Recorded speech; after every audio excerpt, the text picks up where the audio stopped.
Mastering Communication. A Guide for Effective Ministry. Communication Theory and Practice. In a world craving connection, effective communication becomes the bridge. As we explore the communication strategies within the uniform clubs, this seminar will present different concepts and tools to be applied in club communication, including public speaking, team building, and conflict resolution. We're reminded by Psalm chapter 19 verse 14 of our call to ensure our words and hearts align with God's will.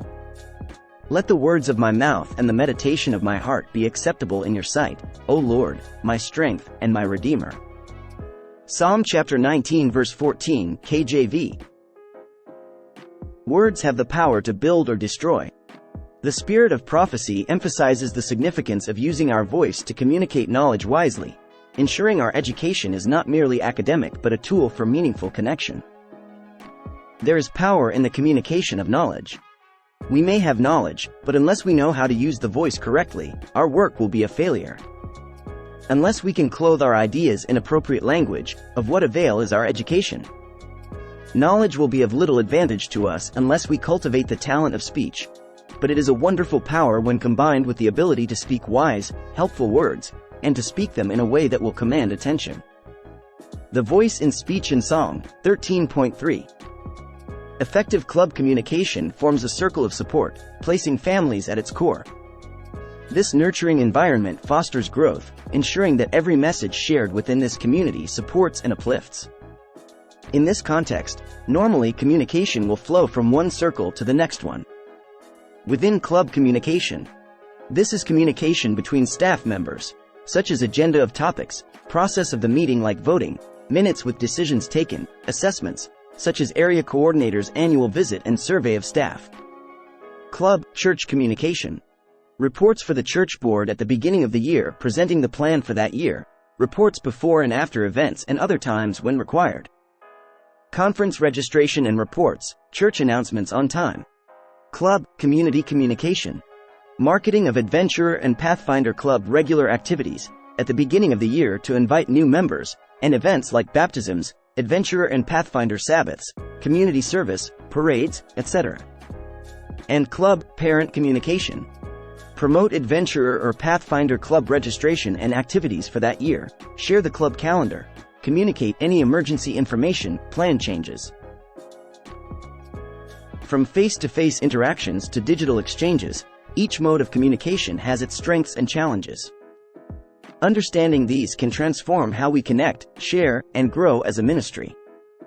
We will address the advantages and disadvantages of different types of communication: verbal, face-to-face presentations, non-verbal graphics, artwork, posters, film, or gestures, and written or digital communication, email, phone calls, text messages, and video conferences. Mastering effective communication is crucial for unlocking opportunities and building connections. It is a complex skill. There are 4 fundamental types of communication: verbal, non-verbal, written, and visual. Is one better than the rest? Verbal communication. Interpersonal communication is how we talk and interact with one another on a one-on-one basis. Intrapersonal communication is the communication we have with ourselves inside our own minds. Public communication is when one person addresses a larger audience. Here are some strengths of verbal communication: clarity and precision, immediate feedback, emotional expression, nuanced communication. Now some weaknesses of verbal communication: misunderstanding, lack of permanent record, inability to edit, emotional intensity. Non-verbal communication. Across diverse cultures, the conveyance of emotions such as happiness, sadness, anger, surprise, fear, and disgust remains consistent through identical facial expressions. Gestures are pervasive in our everyday. A wave, point, beckon, or mime when quarreling or speaking with animation. However, one must be mindful in their use of gesticulation to evade misinterpretation. We transfer a great deal of information and feeling through touch. A weak handshake that signals a lack of enthusiasm, a comforting embrace that conveys reassurance, a dismissive pat on the head meant to belittle, and an aggressive grip on the arm that is given with the intention of intimidation. Strengths include universal understanding, emotional expression, complement to verbal communication, subtle messages. Weaknesses are lack of clarity, ambiguity, context dependency, limited for remote communication. Written communication. Written reports are essential for documenting and presenting information, findings, and analysis in both business and academic settings. Email is one of the most prevalent forms of written communication in the modern world. It's used for personal communication, business correspondence, and various professional purposes. Social media platforms like Facebook, Twitter, Instagram, WhatsApp, and LinkedIn involve written communication through status updates, posts, comments, and direct messages. Strengths include clarity and precision, permanent record, structured expression, distributed communication. Weaknesses are limited expression of emotion, time-consuming, accessibility, loss of non-verbal context. Visual communication. Infographics are an excellent example of how visual communication simplifies complex data. An infographic that instantly communicates key trends, making it accessible and engaging for a wide audience. When presenting statistical data, charts and graphs are indispensable. A bar chart can visually compare sales figures across different months, while a pie chart can illustrate the distribution of expenses in a budget report. Strengths include universal understanding, enhanced retention, emotional impact, clarity and simplicity. Weaknesses are limited detail, accessibility issues, time-consuming creation, limited for certain content. Tips on public speaking. It is important to be clear and concise. Even a single point can be enough. Most speeches have an introduction, body, and conclusion. Usually use a maximum of 3 points in the body. An introduction of a paragraph not only briefly introduces the topic, but it also can capture the attention of the audience. A short story, quote, or question can help to engage the audience. The paragraph's body more fully rounds out the topic. Scriptures and concepts can be introduced. It needs to be practical and relevant to the audience. The conclusion needs to summarize quickly the relevant points. Occasionally, a short anecdote can help listeners grasp practicality and relevance. Tips for public speaking. 1. Length. Plan for the shorter attention spans of younger audiences. 2. Delivery. Speak slowly and enunciate, as the words must be able to carry a distance. Look at the listeners, smile, and be as expressive as appropriate to the message. 3. Practice. Practice can help calm the nerves. 4. Feedback. Seek a trusted friend to provide honest feedback and remember that this is a learned skill. Team building and conflict resolution. The value and purpose of every individual. The manner in which team members communicate with each other will dictate whether the team is being built and strengthened, or whether it is being weakened. An understanding of conflict resolution will help when the inevitable conflicts arise. Matthew chapter 7 verse 12. Whatever you want men to do to you, do also to them, for this is the law and the prophets. Romans chapter 14 verse 19. Therefore let us pursue the things which make for peace and the things by which one may edify another. 1 Thessalonians 5:11. Therefore comfort each other and edify one another, just as you also are doing. Healthy conflict management. Often conflict can be avoided by clear role definitions, clear expectations, and frequent communication. Regular staff meetings can facilitate the flow of information, problem solving, and evaluation. Healthy conflict management includes focusing the team members on the mission and goals of the organization while respecting and utilizing members' spiritual gifts. Club ministry has conflicts in relationships. People view things differently. Out of these differences can arise disagreements and conflicts that can result in frustration and anger. The approach people take towards conflict management resolution can either strengthen or weaken the club. Clear guidelines regarding dealing with conflict can help club members and staff know how to deal positively with issues. Scripture provides us with clear guidelines for conflict resolution, direct communication, speaking the truth in love, and forgiveness. The following model can lead to constructive problem solving. These guidelines are effective in small groups or in large staff meetings. The 7-step win-win model. 1.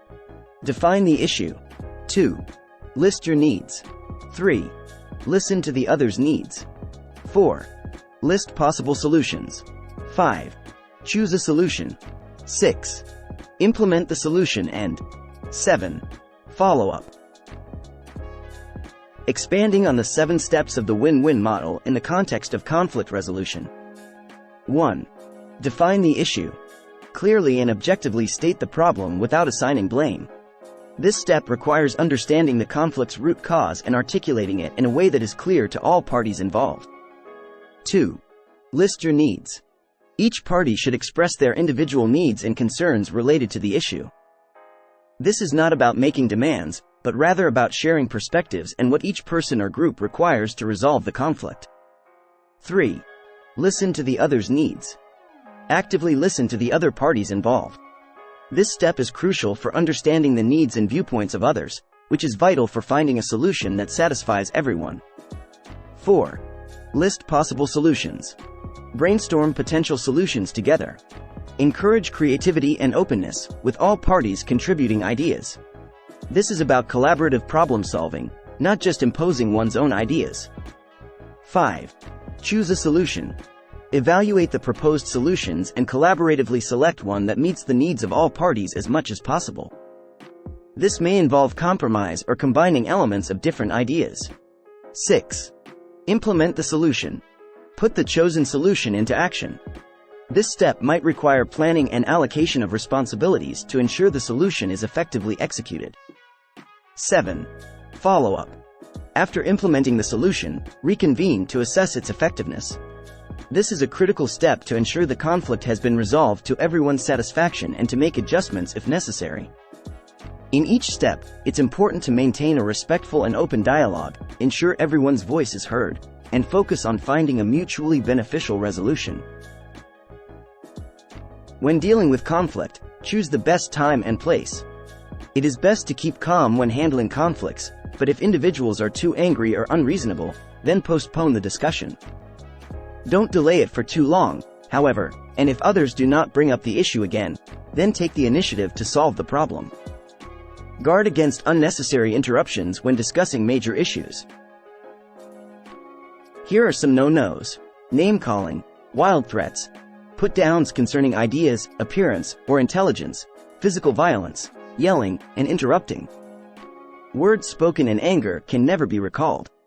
Consider the long-term effects of a threatening ultimatum or bitter remarks. Speak and listen with respect. Interpersonal communication. Speak so others listen and listen so that you may understand. 1. Choose the right time to communicate. Your subject may be well taken, but your timing may be off. If you have something personal to share, don't unload just as your friend walks in. Select a time when your friend can respond pleasantly. 2. Develop a pleasant tone of voice. It isn't always what you say, but how you say it that counts. It is soothing to be around someone with a soft, calm voice.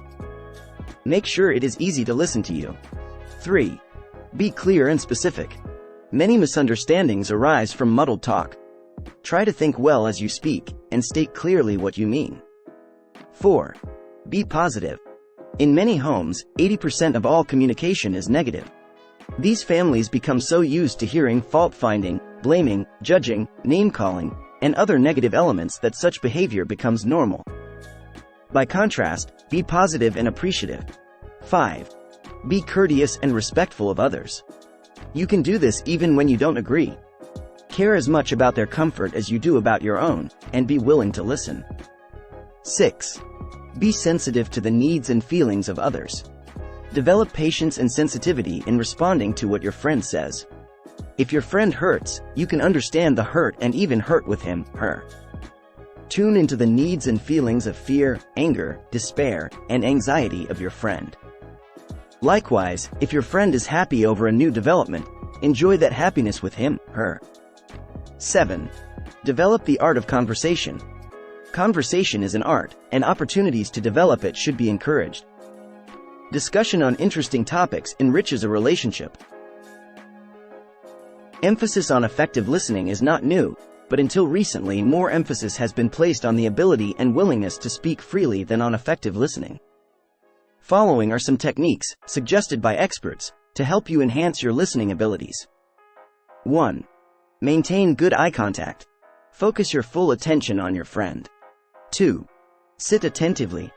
For a few minutes act as if nothing else in the world matters except hearing what your friend has to say. Block all other distractions from your mind. Lean forward in your chair. 3. Act interested in what you are about to hear. Raise your eyebrows, nod your head, smile, or laugh when appropriate. 4. Be attentive and listen with appropriate phrases to show agreement, interest, and understanding. Your friend wants to know that you understand the ideas they presented. Try to think through what is being said and fit it into your own experience. 5. Ask well-phrased questions. Give encouragement by asking questions that illustrate your interest. Go therefore and make disciples of all the nations, baptizing them in the name of the Father and of the Son and of the Holy Spirit, teaching them to observe all things that I have commanded you. And lo, I am with you always, even to the end of the age. Matthew chapter 28 verses 19 to 20. Up next, education theory and practice.